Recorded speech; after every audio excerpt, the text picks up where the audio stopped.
Hello, everybody. Good afternoon, good evening, and good Hi, morning. Delia. Hi. To the people in the USA. Welcome to the last of these seminars on humour in the media and to the second part of humour in the European public sphere.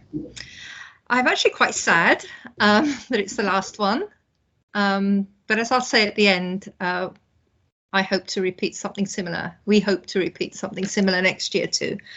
Okay, just before we begin, I'll just quickly repeat what I said last week, pardon, not last year. First of all, housekeeping, except for the speakers, please keep your cameras and especially mics off throughout. Questions will be at the end. We have five very short talks today, and questions right at the end when all five people have spoken. As I said last week, this is a European project, Una Europa, involving the oldest universities in the EU. The 5 universities that have been funded are yours truly here at the University of Bologna, the oldest university in the world. The Jagiellonian in Warsaw, the Catholic University of Leuven in Belgium, one of the Madrid Complutense in Spain, and Helsinki in Finland. Originally, we wanted to create an exhibition, a traveling exhibition where we would physically travel around Europe with some cartoons, but COVID came along. So we've now transformed this into a virtual exhibition. We've also expanded we're no longer just the 5 universities that started the project. We now have about at least, correct me if I'm wrong, Vladek and Giselinda, we've got at least 20 universities, at least. So we've got just about every European country in and outside the EU involved in this project. I think that's about all I want to say. Big welcome to Martin Rosen. The cartoonist Martin Rosen, who's going to be painting in the background. I can't see you, Martin. Please put your camera on again, wherever you are. There you are. He's going to be painting tomorrow's cartoon for The Guardian. I don't know how far he'll get. I see him brandishing a knife. So thank you very much. Thank you very much for doing this. So I will now hand over the floor to my friend and colleague Vladek, who will be chairing all the speakers. Thank you, Vladek. Over to you. Thank you very much, Delia. I have to emphasize, like, I come from the Jagiellonian University, which is in Krakow. Can't possibly be in Warsaw. If you want me to explain, I'll explain. Did I say Warsaw? Did I say Warsaw? I'm terribly sorry. You know why I said Warsaw, don't you? Tell them why I said Warsaw, because that's no, I won't. No, you won't. Right. I'm terribly sorry. Krakow, one of my favorite cities in the world. Right. Okay, so we're going to have 5 presentations from the series Humour in the European Public Sphere. And the first speaker is going to be Giselinda Kaupers from the Catholic University of Leuven in Belgium. And she'll be speaking about something fascinating. So I hope we'll be able to see the presentation. Yes, so thank you. So I was hoping, Delia, would you have the presentation? Because I have, yes, my it's coming. Computer has been, I don't know, has at least today.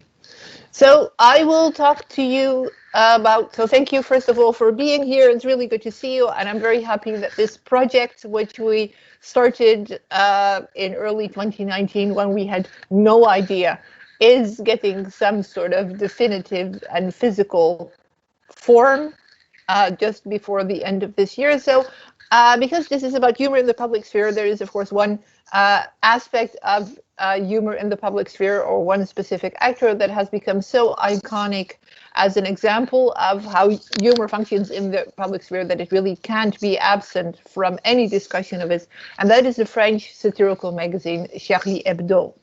And because you may have understood if you were here last week that what we do is we take very specific examples, very specific cartoons or images or memes or clips that highlight how humor works in the public sphere, the European public sphere. I take one of their most iconic images. So can you please, next, yes, which is L'amour plus fort que la haine, or Love is Stronger Than Hate, which was published. It was the cover of Charlie Hebdo on November 8, 2011. And can you show the next one, please? So I'm sure you've all seen this. I'm just assuming that it must. So this was published in November 2011, after what we now know is as the first attack on Charlie Hebdo. So this was after they published a theme issue and cover image called Sharia Hebdo, as you can see here. So that was a pun on Sharia, or Islamic law. And what happened after is that their office was firebombed, so a Molotov cocktail, and then the entire offices of the magazine were burned out. Next one, please. And this image has become very, very iconic, I think even more so than the other image that I will show later, although Delia apparently has expressed some concerns about this. But I think if we want to talk about humor, we also have to look at the things that may disturb some people, specifically in this case, because this is a form of humor that actually actively seeks to disturb. So this has become iconic, as you can see, not only because it's been adopted by many other cartoonists later on, but it even dons sweaters, as you can see. Can you have the next one, please? And then, of course, there was this other attack, this even bigger attack that we all know, which I think now has become iconic also for the ways that humor has been under attack in the recent decades, and how humor has become the symbol of specific forms of public speech. So this is the cover of Le Monde after the second attack, during which, in which 12 people were murdered rather brutally. So this is Le Monde, which is the big French newspaper, and the cover was the French September 11, or the French 9/11. And it also, as you can see in the middle, this is Je suis Charlie, which I assume you have all heard of. So next, please. So this was many people around the world rallying that they were all Charlie, which I think was then adopted by many people around the world as an embrace of free speech, which became big, really beyond, I would say, as a humor scholar, an understanding both of what Charlie Hebdo means in the very specific context of French and European public sphere, but also with very little understanding of how complicated and strange satire can be. So next, please. Because satire is actually, as Charlie Hebdo shows, fairly complicated and much more ambiguous. So this is the cover that was made by the same cartoonist as the one that I showed before. This is the cover that was published on Charlie Hebdo after the attacks by one of the few survivors, the cartoonist called Luce, who happened to be late for the meeting which saved his life.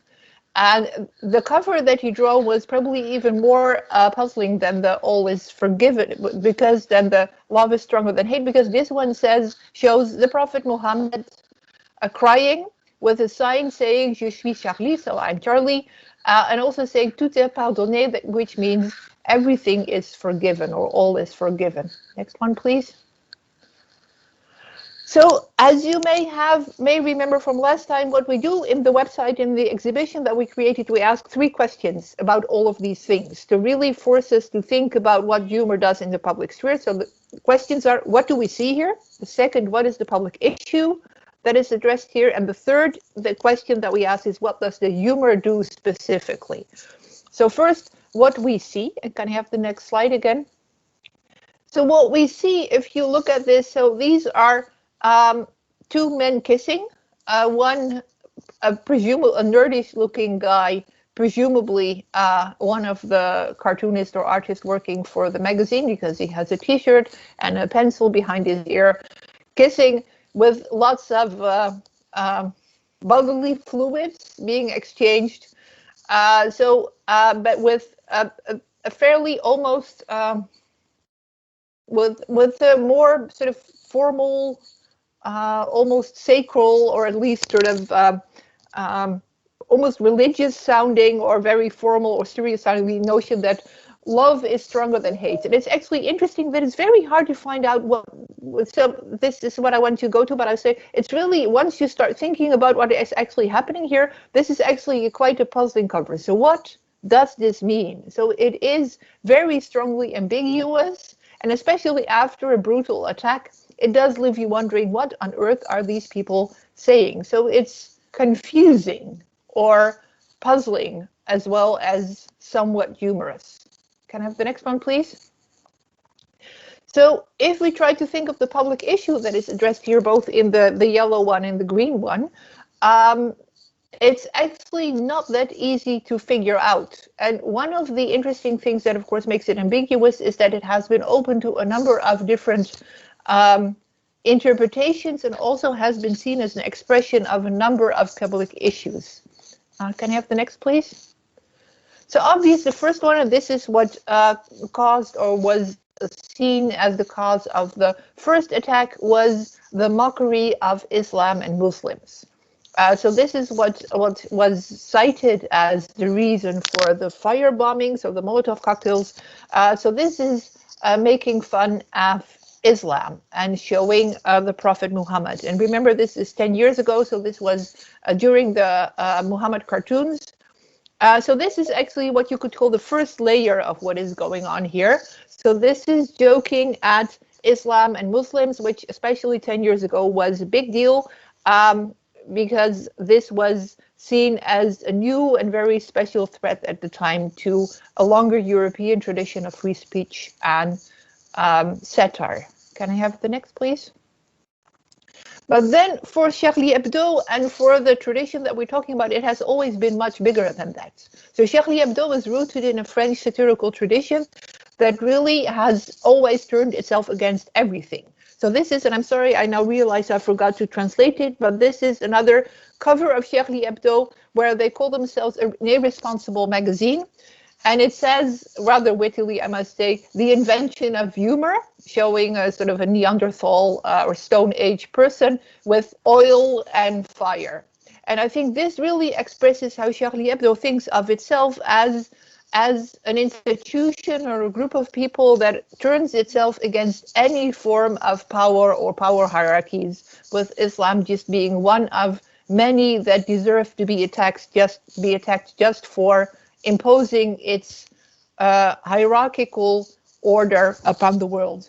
You are not going to believe this, but there is a gigantic wasp circling over my head right now. Honestly, I'm not sure what it means, but it's huge. Please stay calm. Stay calm. Don't really move. It's really also because it's December. So the world is really becoming stranger and stranger these days. So if I all of a sudden have a scream, then I'm stunned. But I'll go on. Next, please. Yeah. And it's interesting that in this specific form of sort of anti-hierarchical or anti-power sort of satire, it actually has been linked and appropriated by a number of different groups, including so if you look at the center left, including the sort of anti-authoritarian French left of the spirit of the 1960s, which was where it was originated, but also much later by rather right-wing libertarian or parties and institutions such as the online magazine Reason. So it's really interesting how this specific form of expression has been appropriated and claimed as the hallmark of a specific form of freedom that has been claimed also in many sides of the political spectrum. Next, please.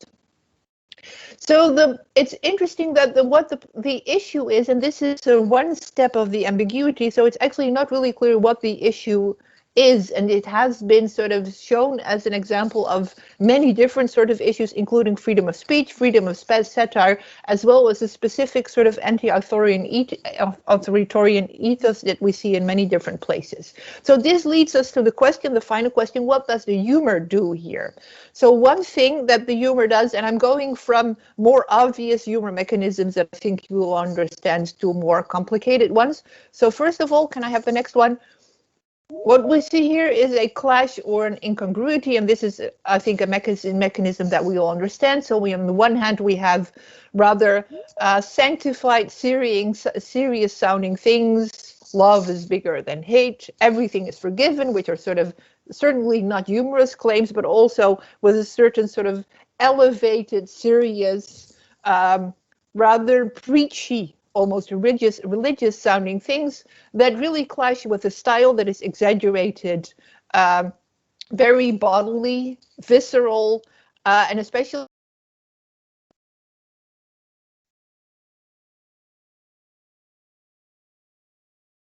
Something happened there.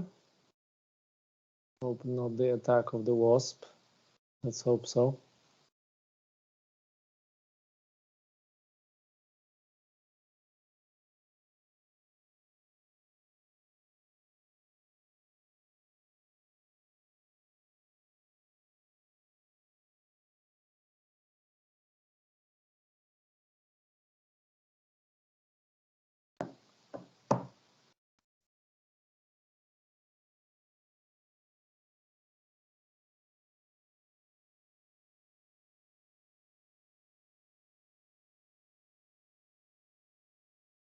We seem to have lost Iselinda. That's right, yes. So Shall we, what should we do? I'll text her.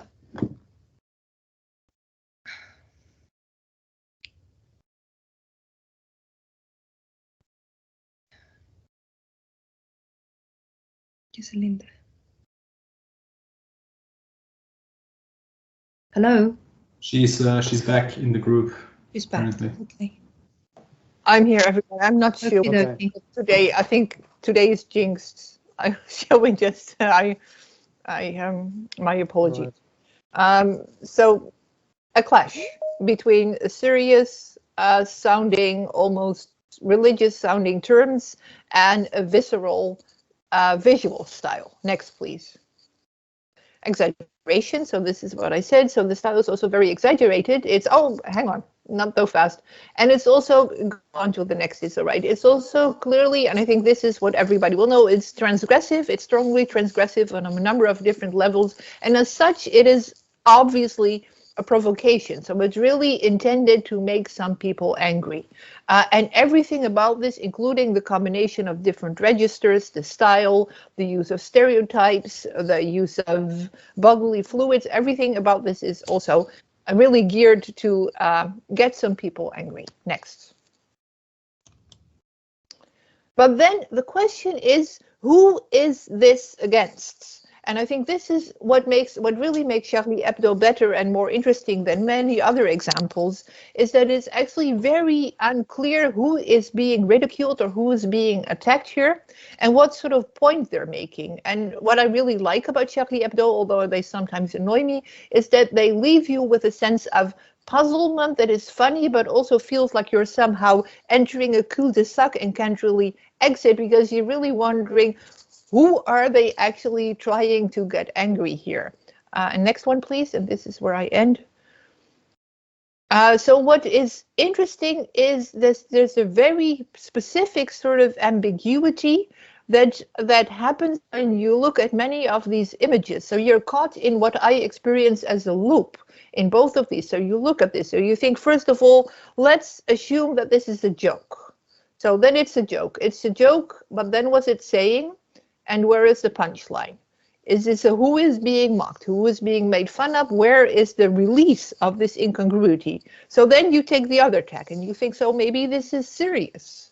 So what are they trying to say? Is love stronger than hate? is all really forgiven? Who are they actually talking to in that? And then you sort of get stuck there and think, no, probably this is not, so it can't be really serious. So what's interesting is that it leaves you poised in between thinking this is a joke, but then it isn't, or it is serious, but then it also isn't, and you can never translate it into any specific serious claim. And I think for me, the hallmark of good satire, durable satire, is that you can't translate it one-on-one into something specific, but instead it leaves you poised as exactly at this midpoint between thinking they're making a serious point and they're trying to have a sort of confusing, absurdist sense of humor that makes me laugh, but also makes me puzzled and sort of creates this sense of short-circuiting in your brain that never gets resolved. So that was it. Thank you very much, and sorry for taking long and having various mishaps along the way. Thank you, Giselinda. This was definitely the epitome of controversy. Yeah. That's a good introduction to this session because our project is about humor controversies. You can ask your questions in the chat as you've already started doing. Right, so let me ask the next speaker, which is Jan Chovanec from the University of Brno in the Czech Republic. Welcome, Jan, and you can share your screen. All right, thank you, Vladek.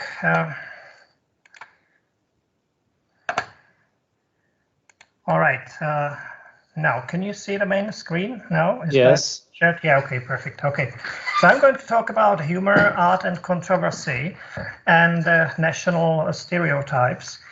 When I was doing research for this project, Humor in the Public Sphere, I was writing about a particular sculpture, but then it seemed that there are many other related things that need to be covered. So I will first of all have 4 slides concerning a prologue to the event, to the main event, and then a short epilogue. Now, in the European Union, it's a tradition that each country presides the EU for half a year. The Czech Republic joined the EU in 2005, and 4 years later on, it got its first presidency. Now, I'm going to show what kinds of artifacts were communicated in relation to that event. Let's play this short video.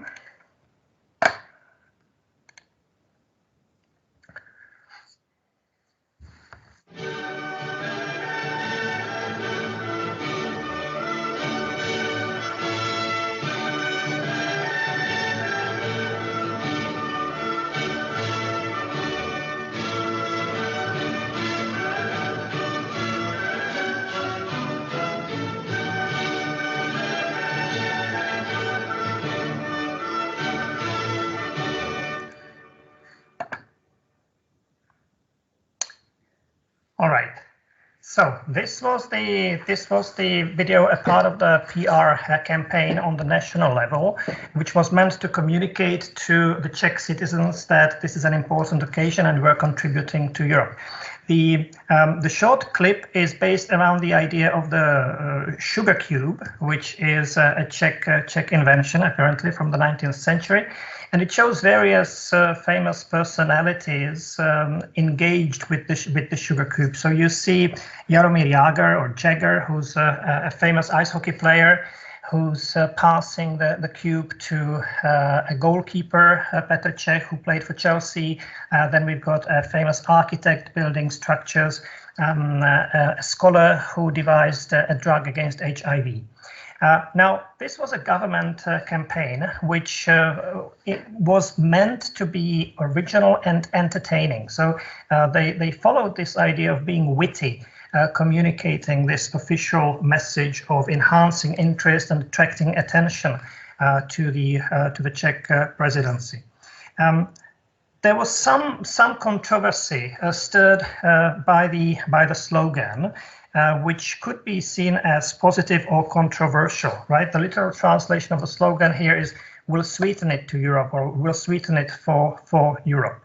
And it appears in the clip at the very end when you see that a famous music conductor is dropping this sugar cube into coffee, and it's making a splash, as if these big people have made a splash in the world. They've been successful. So essentially, this short clip is conveying a positive self representation about the in-group.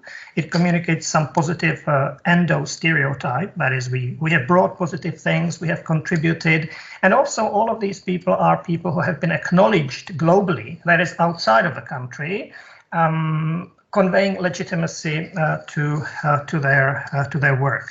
Okay, so these global celebrities actually serve as cultural ambassadors. But the problem or the fun consisted of the title, of the motto of the campaign. We will sweeten it to Europe, which is ironical in our language.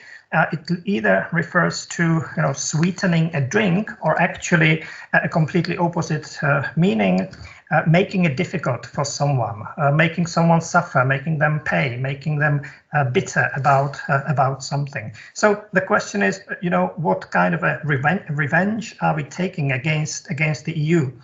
So this created some controversy, and even the Prime Minister at that time actually commented on this, that yes, the motto does have these two implications, but no negative interpretation should be construed here. What I think this campaign shows is that official institutional discourse can and does contain some elements of tongue-in-cheek playfulness. Maybe the message that they were communicating here was that EU meetings, boring EU meetings, can actually be fun. So this is the prologue to the Czech presidency, which started in January 2009, and it became immediately noticeable. This is a piece of art that was unveiled in the middle of January in the seat of the European Parliament. It is a huge sculpture. It's 16 by 16 meters high. It weighs over 8 tons, and it is called Entropa. Right, the title contains wordplay. It's Europa, Europe, but also entropy. That is the gradual decline from order into chaos. The work was created by a young Czech artist, David Černý, who has been known for deconstructing meetings and semiotic play with art. Of course, that's nothing new. There have been artistic traditions like conceptual art and surrealism, which have approached, which have communicated similar meanings. Just to show you a couple of works by David Černý's meaningful and humorous art. This is a sculpture of an East German car, Trabant, with legs, which he made for the German embassy in Prague in 1990 to commemorate the emigration of Eastern Germans via the embassy in autumn 1989. And shortly after, in 1991, he made his name by painting the Russian tank, a monument with the Russian tank in Prague in pink colors as a conceptual art. So what do we have here in front of us? This is a big puzzle. It's a mold in which you see individual countries of the EU with their own sculptures. So Germany is here with motorways. This is Romania with Dracula. This is Poland. This is Spain, which is shown poured over with concrete. Austria is here in the corner, showing atomic energy. The country renounced atomic energy, of course. Denmark is here shown with Lego blocks, which resemble the face of the Prophet Muhammad. Sweden is represented as an IKEA box, which contains the Gripen aircraft. France is shown with a big banner saying a strike, referring to strike action. Now, what Czerny is doing here are at least two aspects of humor in connection with this work. The first of these is mystification and hoax, which surrounded the context of the production of this work. The work was commissioned by the Czech government and was supposed to be done by 27 artists from the individual countries, each contributing one representation of their particular country. The authorities discovered that they were a little bit tricked or misled because the artists created fake profiles of other artists, and then actually this was a single artistic creation. The Czech government didn't see what was coming. So the question here is, what is the balance between artistic freedom and the role of the commissioning agent, particularly if art and an act of humorous art can serve as an act of institutional communication, as we have it here, and who is accountable for the meanings? If it's the artist, or if it's the country, the agent who commissioned the work. Of course, the artist had his own goals, visibility, provocation, but the state has its own policies and it has to act diplomatically in international relations. Now, the second aspect of humor in this work is semiotic play. The artist himself called it a grotesque exaggeration. He said he's using in many cases tourist stereotypes, which he re-semiotizes, and his comment on this was that he does not want to offend anybody. He said, "We just want to point out the difficulty of communicating whenever one is incapable of being ironic." Now, the purpose of this semiotic play could be to mock or ridicule, right? Or it could be to stimulate self-reflection, which is the goal explicitly stipulated by Czerny. Now let's look at one particular example here, Poland in Entropa, right? What we see here is a complex verbal visual pun which plays with the name of the country. In Czech, it consists of the word field, so that's why you see this agriculture and potatoes thrown all around the territory of Poland. It also shows a group of Catholic clergymen raising an LGBT flag over what appears to be a molehill. Now, the scene itself is canonical, a mimetic scheme, showing based on a photograph of American soldiers raising the U.S. flag over Iwo Jima, victory in the Pacific. Now, this raises questions: what kind of a victory do we have here? Is it the clergy, or is it the conservatives, or is it the liberal progressive countries? Tradition, modernity, and so on.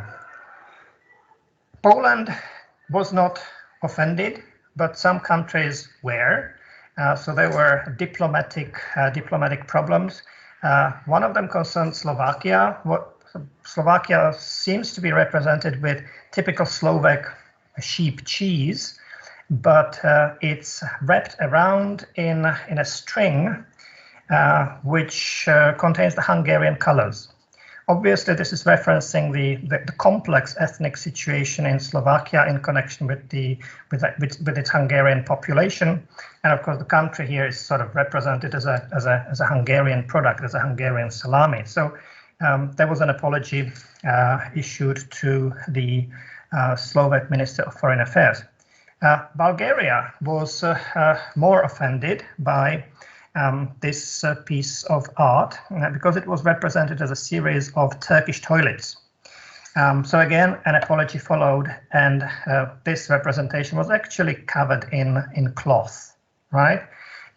Other representations were potentially offensive. For instance, Italy was shown as a country of footballers who were fornicating with footballs.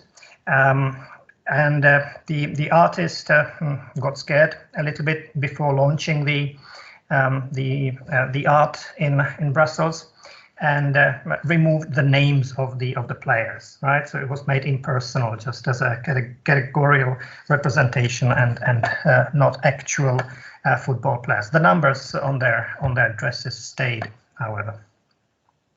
So what we have here is humor, art, and provocation, where an artistic act can simultaneously be humorous on some levels. But looking at this as a linguist, what strikes me is, the amount of work, of linguistic verbal work, which goes into explaining, justifying, and apologizing for humor, or for humorous intentions or non-intentions, or for interpretations, where the reactions are coming from governments, diplomats, as well as common people. And as an epilogue to the material that I've shown you, there was one particular reaction that struck me as really interesting. And that was the invitation by the Czech mainstream newspaper iDnes CZ, sent out to humorists in European countries to actually produce cartoons representing the Czechs, right? How do they see us? So as a way of getting back at the artist who maybe offended some people out there. A very interesting reaction came from Slovakia, where he represented a stereotypical Czech. The cartoonist Martin Schutovets is doing some very interesting work.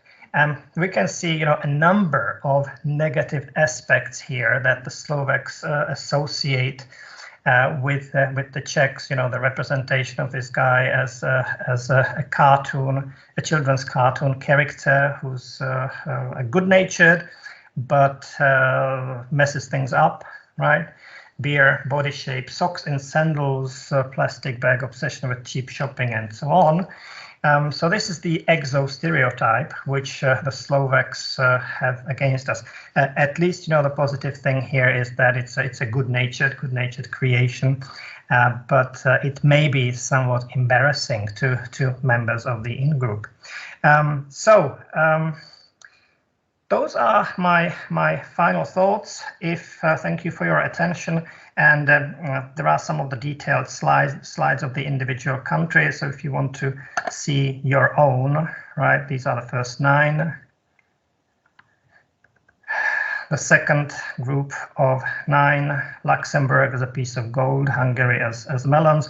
UK was interesting because it was shown as an empty piece in the puzzle, right? So there was actually no representation at all, referencing the ambivalent position of the UK to the entire European project, which of course, a few years down the line gave rise to the vote about Brexit and the UK actually leaving. So it doesn't have its piece in the puzzle. And the final 9 from Malta to Finland. Thank you for your attention. Thank you, Jan. That was quite interesting and rich with all the examples. Another set of humor controversies here for us. Some questions have been coming already, so keep them coming until we end with a set of presentations. So our next presenter is Anastasia Dottova from the Estonian Literary Museum in Tartu in Estonia. Hello, Nastia. All right. Okay. So the floor is yours now. Hello, can you hear me? Yes, that's fine. Can you see my slides? Yes, visible. Very good. So, hello everybody. I'm indeed Anastasia Dottova.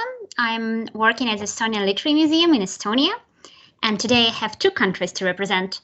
So I will try to speak very fast about each of them, which also means that I will miss a lot of important details. So please feel free to ask me if some of the things I'm talking about would be unclear and lack some background. So let's start from Estonia. And here, Jüri Ratas, the former Estonian Prime Minister and now the leader of the parliament, welcomes you. On May 1st this year, he posted these photos on Facebook, accompanied by a caption, "In the forest, a windbreak is cleared, sauna logs are cut for the winter, potato furrows are prepared, and now the doors of the barn." Nice. All of these photos were commented and spread around on the internet, but this particular one immediately became viral. For example, the satirical news outlet, I would say, Logiakiri, has published this photo putting Jüri Ratas in one of the hallways of the parliament, of Estonian parliament, captioned by "Ratas arrived to his workplace at the parliament with a log and the saw." Other representations, other images and image macros took this photo even further away from its original context. For example, this one, putting it into the iconic photo lunch atop of the skyscraper, which was taken in New York in 1932. So these examples were quite numerous and quite humorous, I would say.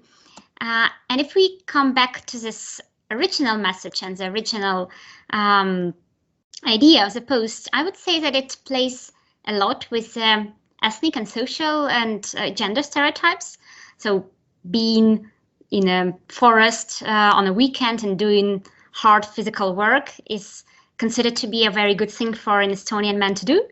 And apparently Jüri Ratas agrees with it, with his by posting these photos of him doing it very happily and commenting on it as something that has to be done and is to be done rightly. Whereas the humor here arises from the fact that as a prime minister, he was, sorry, not a prime minister, as a politician at this time, he was facing quite difficult times. He has recently abandoned his post as a prime minister because of corruption scandal, and he was trying his best to normalize his image. And it, of course, had some sympathy from many, but still also provoked humor. And I think one of the things that provokes humor here is this clash between the official representations of a politician and showing his backstage. And as we all know, for the past decades in the European and even more so in the American politics, this attempts at personalization and showing not only the official representation of politicians but also their backstage has become very prominent and has indeed become a very very popular strategy that shows politician not only as someone who has clear agenda, but also as someone who has very appealing personal life that could attract voters. However, while attracting voters can be one of the options, the other option is, of course, provoking incongruities between these official images and unofficial ones, and making memes to make these incongruities even more striking. And therefore, I think this example clearly shows that there is this very fine and thin and almost invisible line between successful political branding based on personalization and being an object of ridicule. So that's it for Jüri Ratas. And here we go to the next country and the next example. And this is not the one I've submitted to the UNA project, but I was very much inspired by Agata's presentation last week. And I thought that it would be very interesting to look at the recent Belarus-Poland migrant crisis from the other side of the wall, namely from the Belarusian perspective. Because as those of you who have been there last week know, Agata has done a brilliant presentation on the Polish perspective, whereas I would like to try to show you what it looks from another side. So a little bit of background. As many of you also know, thousands of people from Middle East, mostly from Iraqi Kurdistan, but also from Syria, Iran, and other countries, got Belarusian tourist visas and have been trying to get to the EU and mostly to Germany via Polish, Belarusian, and Lithuanian-Belarusian border. It all started in spring 2021 and has gradually escalated with several violent accidents on the Polish-Belarusian border happening in November 2021. Of course, these accidents have provoked a lot of commentary both in Belarus and in Poland and also around the world. And as you can probably guess, it has also received a lot of humorous reactions. And here I would like to take one particular news satire social media group, which is called Chai z malinovym vareniem, which translates as tea with raspberry jam. And I've looked at their postings in November 2021 and specifically singled out those that targeted the issue of Polish-Belarusian migrant crisis. There were 122 of them. And here I'd like to just outline very, very broadly the most popular targets of humor in their postings. So the most popular topic that was ridiculed was the Belarusian official rhetoric on this crisis. Belarusian officials, when confronted with the situation and when asked about the problem, have tried continuously to downplay it, presenting the migrants as tourists, because they indeed got tourist visas. So they said that they do have a right to remain in Belarus legally, and also continuously underscoring their innocence, even in cases when they were clearly breaking the laws, including Belarusian laws. For example, being at the border territory without obtaining special permits, cutting the trees, making camps and campfires in the places where it is not allowed to do so, and so on and so forth. Moreover, Belarusian official rhetoric has been very accusatory towards Poland. Even though, as I have already said, the migrants arrived to Belarusian territory and then went from Belarusian territory to the Polish wall and trying to break into the EU, Belarusian government clearly didn't see itself as an aggressor or as a perpetrator, but solely as a victim. Whereas the true aggressor, in their opinion, was Poland and other European countries. For example, when on November 8th, a huge group of migrants, hundreds of them, made a column and started marching towards the Polish border, Belarusian State Border Committee blamed Poland for making this column go to its border. So it was basically Poland that made them. But simultaneously, while blaming Poland and the EU, Belarusian government also was actively asking it for help, especially, of course, the financial help, asking them to send money to maintain the camps for migrants, sending them food, medical supplies, so on and so forth. But also opening the border checkpoints that were closed because of the crisis, because obviously Belarus has experienced a lot of pressure from Russia that couldn't get its goods through the territory of Belarus to the European Union. And another interesting part of Belarusian rhetoric that was ridiculed in this case was the huge contrasts between how migrants are represented by Belarusian official media and how Belarusian protesters who started protesting against the falsifications of elections in August 2020 and the police brutality that followed. So here in the left, you see the image of the migrants on November 8th when they arrived to the border, and despite their clearly coordinated actions, Belarusian government called it self-organization and claimed that it has nothing to do with it. Whereas on the right, you can see one of the forms of Belarusian protests, women walking around the streets with white, red and white umbrellas, which are the colors of historic Belarusian flags and a symbol of protest. And this and many, many other forms of protest were labeled extremist organizations. By the way, this particular news satire group that I'm quoting all the time is also an extremist organization. And by showing these images to you, I'm now violating Belarusian laws too. Another topic that was frequently evoked in this time was the Belgian politics. So not just the words, but also the actions. Of course, the very fact that Belarusian regime deliberately provokes the crisis by allowing the migrants to go to the Polish border and even helping them actively to destroy the wall and to attack the Polish border guards. And also when Poland has threatened to stop all the border traffic and to close all the border checkpoints, Belarus was faced with a very uneasy choice, because they don't, the Belarusian government doesn't only use this poor people from the Middle East to try to solve their international political interests, but also does a lot of smuggling, mostly of cigarettes, into the EU. And closing the border would mean huge economic losses, because Belarusian regime wouldn't be able to smuggle things into the EU anymore.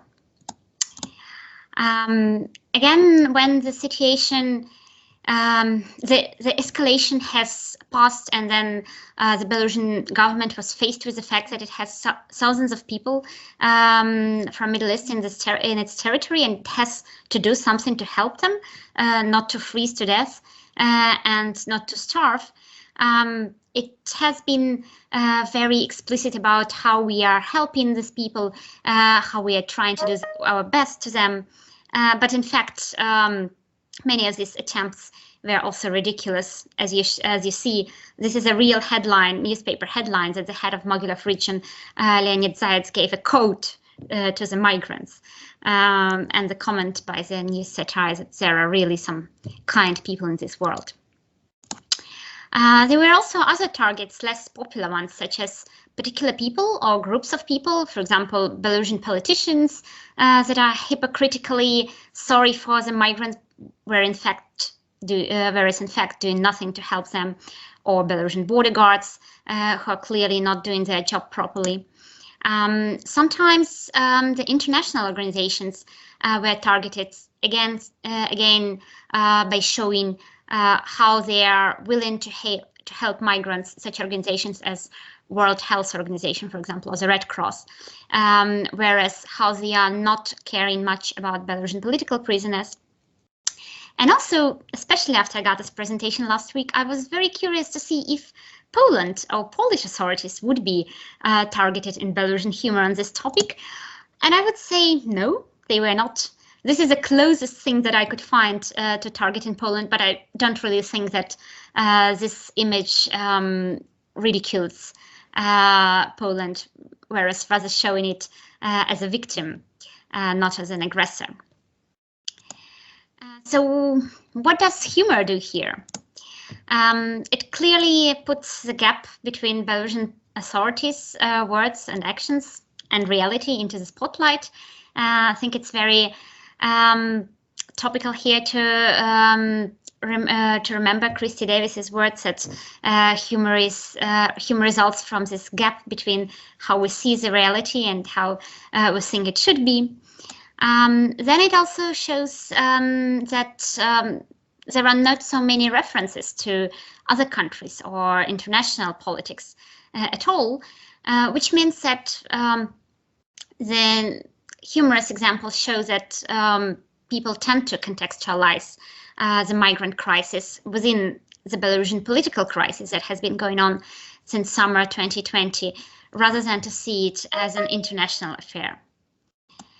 And finally, I think that it is probably not a very...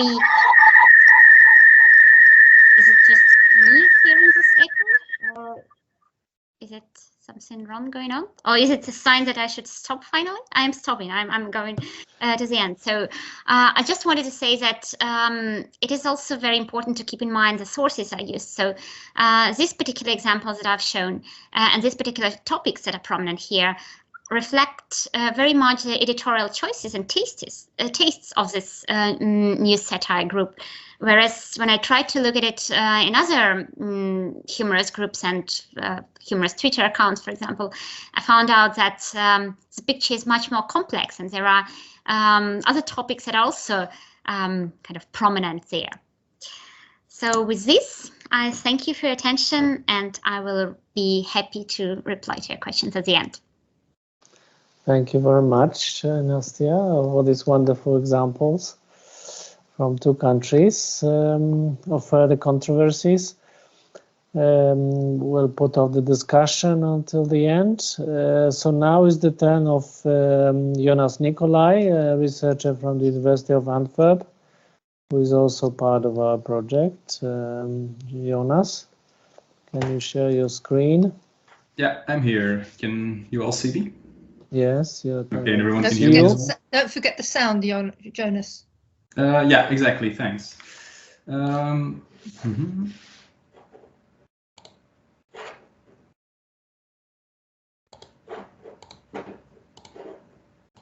right. I'm going to put my timer on because I'll be discussing two phenomena as well, which makes that potentially I'll be a bit delayed. But I'll aim for 10 minutes.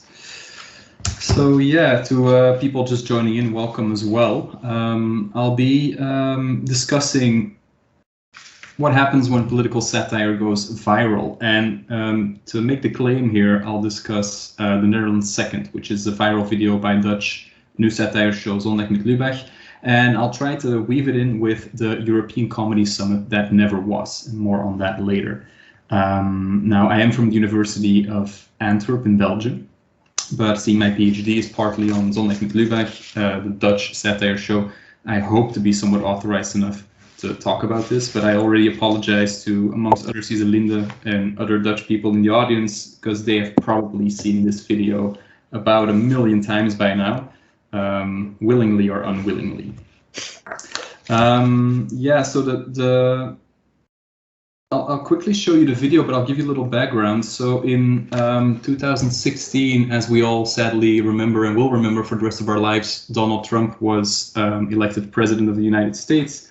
And early 2017, January 20th, his inauguration took place.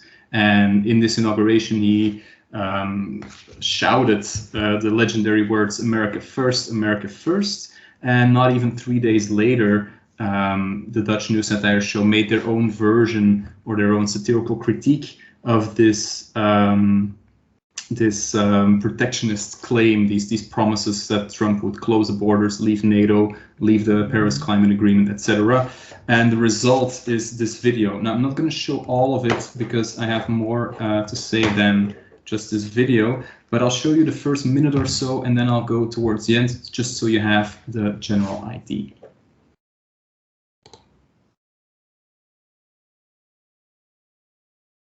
Just a quick confirmation, does the audio work on this? No. And Not it does now, not? no. If you just go back, like I told you before, and slide that button, please. Okay, I'll just stop sharing then for a second.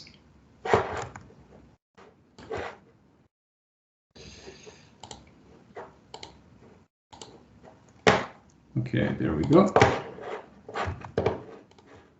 Okay, let's try that again. This is a message Audio from works? the government of Yes. the Yeah. Dear Mr. President, welcome to this introduction video about the Netherlands. It's going to be a great video. It's going to be absolutely fantastic. Our founding father was William of Orange, who fought against the Spanish, total scumbags. They fought against us for 80 years, but they couldn't beat us. Couldn't do it. Total losers. They're all dead now, by the way. We speak Dutch. It's the best language in Europe. We've got all the best words. All the other languages failed. Danish, total disaster. German is not even a real language. It's fake. It's a fake language. We've got Pony Park Slagharen, which has got to be the best pony park in the world. It's true. They're the best ponies. They are. You can ride them. You can date them. You can grab them by the pony. It's fantastic. This is zero. It's ridiculous. And last but not least, we've got a great dependency on the United States. It's huge. If you screw NATO, you're gonna make our problems great again. They're gonna be huge. They're gonna be enormous. It's true. Please don't. We totally understand. It's going to be America first. But can we just say the Netherlands second? Is that okay? Thank you for watching and best wishes. We've got the best wishes in the Netherlands. They're great. It's true.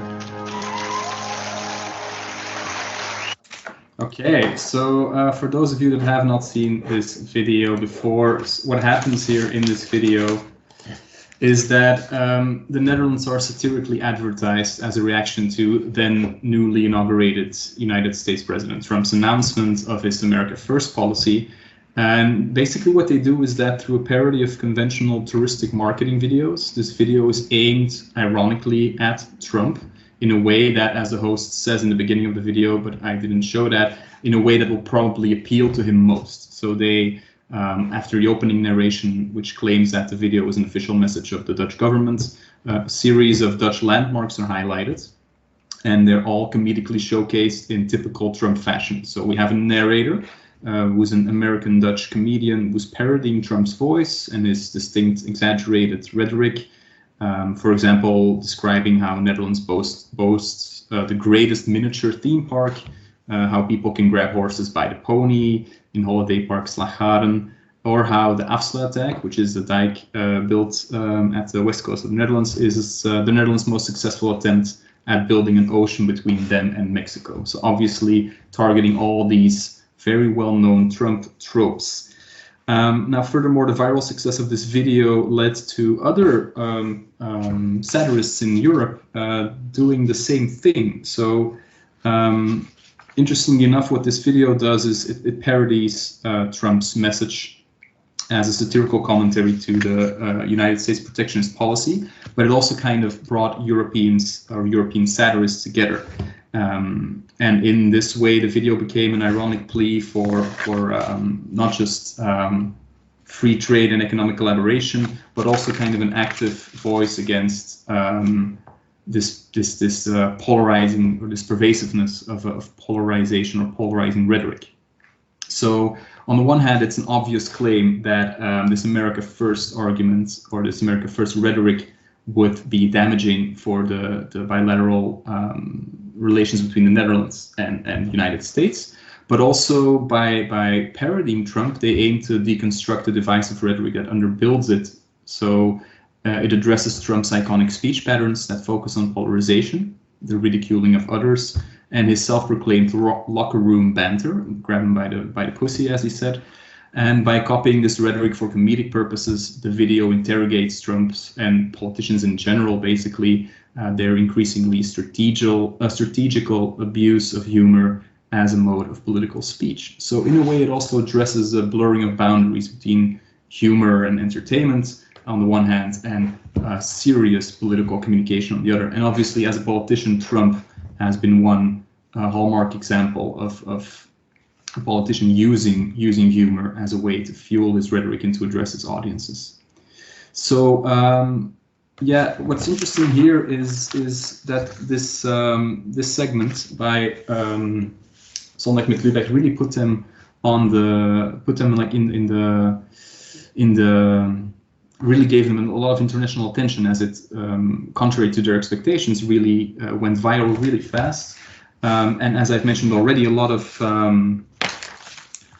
satirists, a lot of satirists in how does this work? In Europe actually followed Zondag met Lübeck and made their own version of this Netherlands second video. And I'll quickly just show you what happens when I just type in Germany second, which is the second video that was released. So Jan Böhmermann from the Dutch satirical show ZDF magazine Royal also made a Germany second video. But a few months later, we already had America first, France second, we had Bavaria second, we had Switzerland second, even Russia second, Denmark second, etc., etc. So it really became a meme in itself. It became a format for existing satire shows to, in an ironic, satirical fashion, present their country. But what's interesting here is that they really, in these videos, all worked with turning around these existing stereotypes and using them to their advantage to actually paint a very soothing picture of their country by actually the things that by using things that often divide us, as we've seen, for example, in Jan's example of David Cherno's Entropa. So what happened next is that after a few months, the German satirist Jan Böhmermann contacted Arjen Lübeck and his crew from Zondag met Lübeck, and they said, okay, we have to do something with this. And what happened then is that they started a website, Every Second Counts, which is obviously a play on words there with wanting to be second. After all, who wants to question Donald Trump's America first? And what they did was they invited other satirists all over Europe and eventually all over the world to join in and make their own version of these videos. And that's what, after Germany and the Netherlands, led to all these other videos, which I've just seen in this YouTube feed, ranging from Europe, of course, where most examples existed, but also countries in the Middle East. For example, in South Asia, we have Iran, which sent in a contribution. We have India, which sent in a contribution. You can click on these on the website and you can see these videos, which are all made by existing news satire shows, which actually shows the diversity of this format. And it shows that news satire is a very pervasive thing, but also that stereotypes, contrary to what often happens in a public debate, it does not have to separate people. It can also bring people together. So this is one thing, and then quickly I'll just, in a minute or two, address what you see now, which is European Comedy Summit of 2018. Oh wait, let's do it in 2019. Oh wait, let's never do it after all. Because the European Comedy Summit that never existed was the third step in this idea of this Netherlands second video, which led to the founding of this website, Every Second Counts.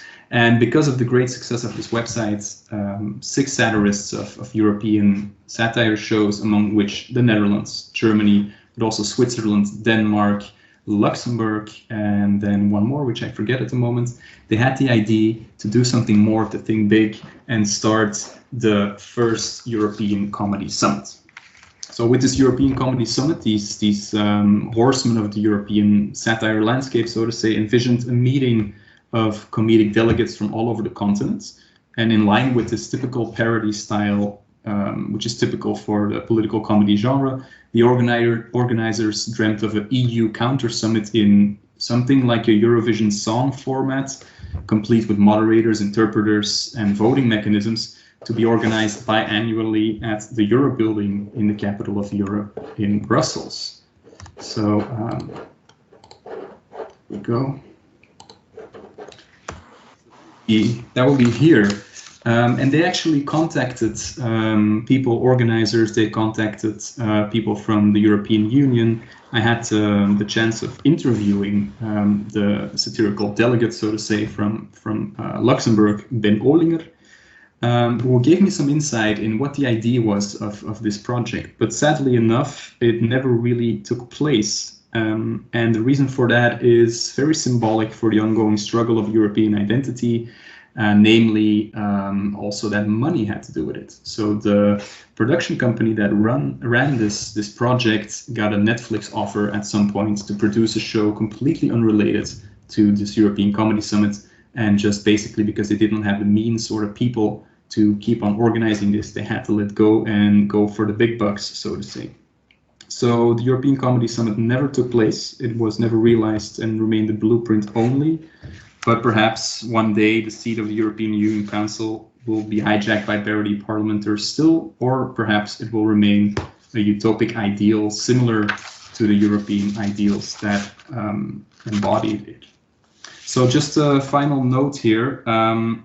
What is interesting about this example, in my opinion, is contrary to a lot of other examples, which we've seen, very interesting examples in this project, which are examples of humor within the European public sphere, we see that there is also such a thing as humor about the European public sphere. So by bringing these satirists together, they aimed to create a forum for showcasing stereotypes and differences, and actually by highlighting the differences, try to illustrate that we're not so different after all.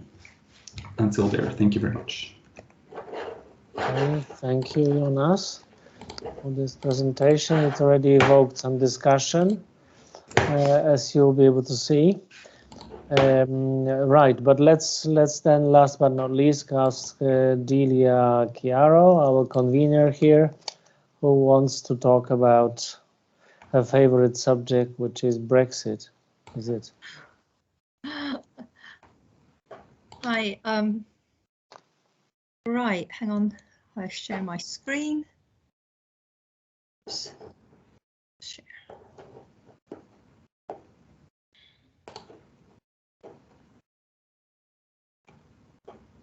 Right.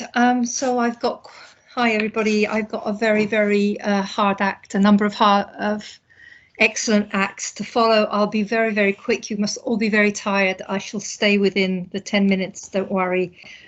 And I'm going to talk about Brexit. And I'm just going to begin, before I show you the one example I have, I'm going to talk about Brexit, then I'm going to talk about cold meat. I'm going to talk about sausages. I'm just going to begin by saying that Britain has an incredibly huge and important tradition with regard to cartoons. Those of you who came to the one of the very early webinars with Simon Weaver and Martin Rosen, where they presented, you will remember that I presented Martin as one of the descendants of James Gillray.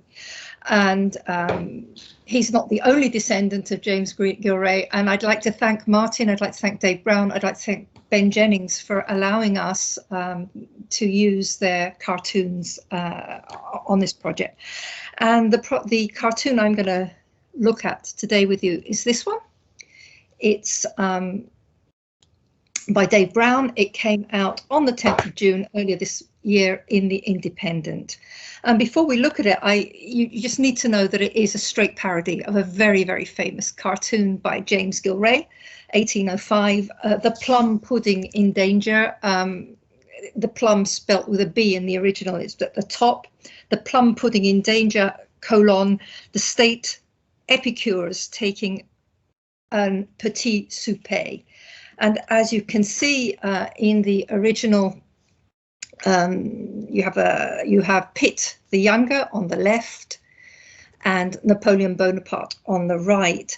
A calm and confident Pitt with his trident representing Britannia that rules the waves is slicing off the oceans, is slicing off the West Indies, while Napoleon with his mad eyes, and Martin is one of the many cartoonists in the UK who seems to like emulating the mad eyes with several politicians, slices off Switzerland, Italy, Spain, Holland, and France, Germany, and Europe, basically. Okay. The Christmas pudding in the middle, as you can see, is steaming hot, and as I said, Pitt is laying claim to most of the world, which Britannia ruled through the waves. Going back to this cartoon at the top, in place of the plum pudding is in danger. The Brexit banger is in danger. And in place of le petit souper, we have the war of Johnson's sausage. You get a better view here. As you can see, instead of the steaming pudding, we have a steaming tray, a golden tray in the shape of the island of Ireland. And as you can see, Ursula von der Leyen with her chair with these European stars has chopped off a large part of a sausage. And you can see Johnson holding his crutch in pain as he sweats. Now, what's this about? It's about the sausage war. According to EU safety rules, cold meats are not to be imported within the European single market. Sausages, also known as bangers, by the way, cannot cross the Irish Sea, because who does the Irish Sea belong to? Is it part of the EU or is it part of the United Kingdom? How about Northern Ireland? Northern Ireland is, of course, part of the United Kingdom, but it is stuck onto part of the EU in the form of ERA. And whichever way we look at it, these sausages have to cross that piece of Irish Sea, whoever it may belong to. So what's happening here is that indeed Boris Johnson is in great pain because part of his banger has been sliced off. He has been emasculated by a woman, and the pain he's feeling is the pain that he feels between his legs, but it's also the pain of Britain, who has had to endure a hard Brexit and the commercial problems which Britain is facing at the moment.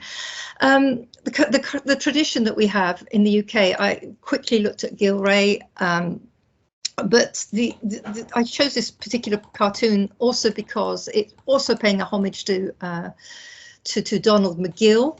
Donald McGill, that you may have read about in George Orwell's famous essays about Donald McGill and about British humour, and about the childishness of humour in the UK. And the kind of drawings that sometimes Dave Brown uses are very similar, the glaring colours and the kind of black line around the figures, right? Very, very I don't know, help. Very, very simple, glaring colours and these lines around the figures. That's it. I shall finish with that. That's all I have to say. I'll gladly take questions. It's already 5:30, so I'll finish that. Oh, by the way, I've nearly forgot the most important thing. The elusive semiotics, of course, of the sausage, which I don't need to go into. If we look at what does the humour do, we've got two scripts here. We've got a penis script and we've got a sausage script, and the two really do overlap, because the term banger, of course, refers to the verb to bang in English, a slang word referring to sexual intercourse. And the thing is that poor Johnson, with his small remnant of remaining penis, however, has fathered at least 6 children, and some of these offspring he has not laid claim to. He has not accepted paternity for these children. So the banger is in danger, because without his banger, without his penis, he's not going to be able to father many more kids. And as I said before, the sausage, the edible sausage, is also in danger. That's it. Thank you. Okay, and thank you, Delia. Right, I went as quickly as I could. Right, thank you for this. We've come to the end of the presentations, and now the time is that for the question. Well, I can see that discussion was raging here about ponies. Well, I suppose that in the discussion things got explained pretty well. So if nobody wants to say anything more about this, I'd like to go back to some previous questions. One of which was about the Bulgarian symbol, the Bulgarian, whatever you call this, toilet, I suppose. and it's a latrine. It's known as a latrine. Latrine, okay, latrine, and its offensiveness, including that of the latrine being covered with the black cloth, as this being even more offensive. So, Jan, would you like to comment on this? This is an interesting suggestion. I have no idea why black cloth could or should be more offensive than just hiding. I don't get the semiotics of the black cloth here. Anastasia, if you want to. Maybe it was just me, but I thought it was like erasing Bulgaria, you know, from the map, like totally. So here are all the countries, and there is just a black hole instead of Bulgaria. No, this was in based on the official reaction that, you know, the work be taken down, that it's so offensive that we just don't want to see it at all, right? That the Bulgarian representation were outraged to that extent, so they hid it so that it would not exist, you know, would not be offensive. But of course, you know, that may attract even more attention to this phenomenon than if the thing just passes. Someone in the chat made reference to the Iron Curtain regarding the black cloth. That's right, yes. So that's and also like saying that you don't have any sense of humor, you cannot appreciate the joke, and like it'll just black you out of here. Yes, that's right. And of course, you know, as the artist said, these are tourist stereotypes. These are the things that sometimes strike the external visitor, the traveler, as the first thing. And in many of the cases, yes, I mean the representations were pretty innocuous. For instance, Greece was represented as scorched earth, burned country, because of the wildfires and the heat. So you have a natural catastrophe here, or natural phenomena, right? So this is just the first impression that someone may come there, coming in the middle of the season. You see no greenery, you know, from the airplane. It's just, you know, it's just semi-desert. You know, then there were representations like Denmark and the Netherlands, which were, of course, very political. Denmark was showing the prophet Mohammed, and Holland, the Netherlands, was shown overflooded with waves of seawater, and what was sticking out were minarets. So again, you know, a political message there. Others were more offensive. So it's a whole cline of meanings. And I think Alan has mentioned, you know, Luxembourg. It's made of gold, but there is a sign which says for sale, and there's a phone number. That's a clear reference to the you know, tax evading schemes, or the tax haven of that country. And it does require you to have all of this background knowledge about you know, what is specific for these countries, what are the where the current discourse is. But at the same time, it's as Giselinde concluded in her talk, there is this potential, right? The potential and the ambiguities which are in the images, and we're drawing these inferences. These are our interpretations, and they could be there, but they are deniable. So that's thank you. Thank you, Juan. I think the other questions asked in the chat have been answered, it seems. Would there be any further questions that anyone wants to ask sort of face to face, facing us here?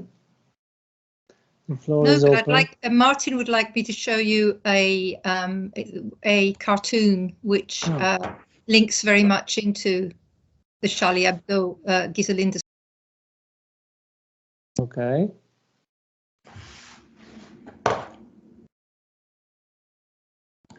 Yeah, I wanted to show this because it was interesting that I was planning to do a cartoon for The Guardian, very similar to the cover that ended up on the next week's edition of Charlie Hebdo. But they discussed it at the highest reaches of the paper for 2 days. and they consulted Islamic scholars about whether or not I could have the Prophet Muhammad wearing a "Not in My Name" T-shirt. And they decided in the end that they didn't want to do that, which was fair enough. You know, they pay me to do the cartoons, and I probably would have had to go into hiding as well, which my family might have objected to. So instead, I did this cartoon, which I actually think is much funnier and much more point of me slumped on my drawing board saying, well, now, Space Cats, here's my cartoon of the Prophet Muhammad wearing a "Not in My Name" T-shirt, except that some of my loved ones rather don't want me to run the risk of getting murdered, affording a few of you lot a wry smile. Weird, huh? So it was saying, you know, it's just a fucking cartoon. Excuse my language there. But the weird thing was, when this cartoon appeared, I was then deluged with hatred in social media, not for drawing the Prophet Muhammad, but for being the worst coward in the history of cowardice, for not drawing the Prophet Muhammad. And suddenly I found myself caught between people who were murdering cartoonists for drawing the Prophet Muhammad and people who wanted me to run the risk of dying, so I could further their geopolitical agenda, which is actually not mine, which just, you know, humour is business. I just thought that would add something. Okay. Linda, you want to comment on this? Thank you so much for showing this. I think this is very interesting, also commentary. I was actually, right now as you were showing it, I was wondering if you would if it would be possible to also use this on our website as an example, also because we have a number of examples of also cartoons communicating with each other and commenting on each other. And I think you weren't there last week when Razvan showed also a comment on a Charlie Hebdo cartoon. And I think it's very interesting, and also the responses. And I'm not sure if you would want to share this in a more public thing, but I think it's really fascinating, because I think it's also one of the things that cartoonists and other comedians have to do with, is that they you know, that people try to enlist them for causes that they may not be very happy with. And I think this also happened to Charlie Hebdo. They also, I think several of them have commented that they really weren't happy with the way that their agenda was sort of, or other people enlisted them for an agenda that wasn't there. So I think that is a very important sort of spin-off of such controversies. Yeah, I mean, sure. So thank you for sharing this. Yeah, you're very welcome to have it. Also, I mean, I appeared on the Saturday following the murders, which happened, I think, on the Monday morning or the Tuesday morning. And it appeared the following Saturday, and at 8 o'clock that evening, I actually went on Twitter and said, can all of the people who have anonymously called me the worst coward in the history of cowardice please draw their own picture of the Prophet Muhammad, stick it on their front door, put it on Facebook with their names and addresses. Otherwise, shut up and leave me alone. Indeed, yes, and rightly so.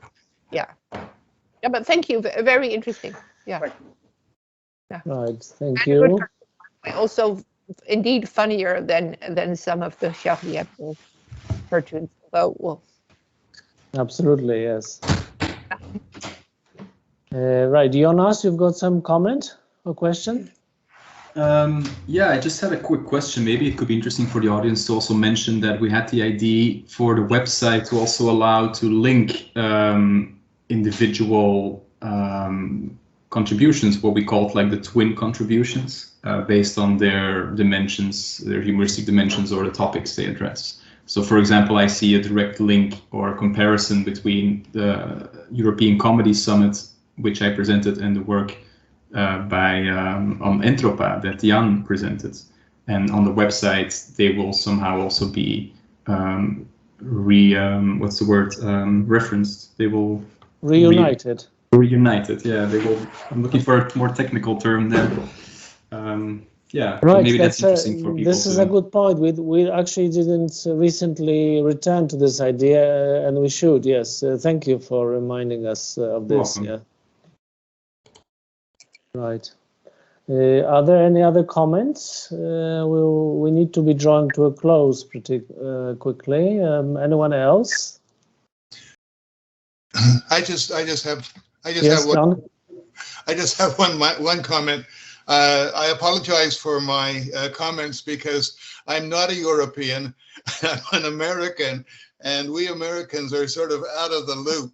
So some of my comments are sort of out of the loop. I apologize. Thank you for your comments, Don. I secretly enjoyed them, especially the one about the wasps. It was kind of nice. Right. If there are no further questions, then I think I should pass the floor back to Delia for the final wrap-up. Okay.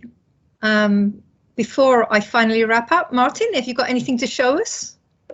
I have. I don't know whether it's going to. Oh, work, wow. But it's it was a story this morning. It's how Shell have withdrawn their tender for a North Sea oil field, and so it's a pastiche, obviously, of Botticelli's Venus. Yeah, can I unsee that now, please? That is so cool having you here drawing in the background. That's amazing. Okay, well, thank you, everybody. Thank you to all the speakers. Thank you to the organisers. Thank you, everybody, and especially all the people who've come to listen to us.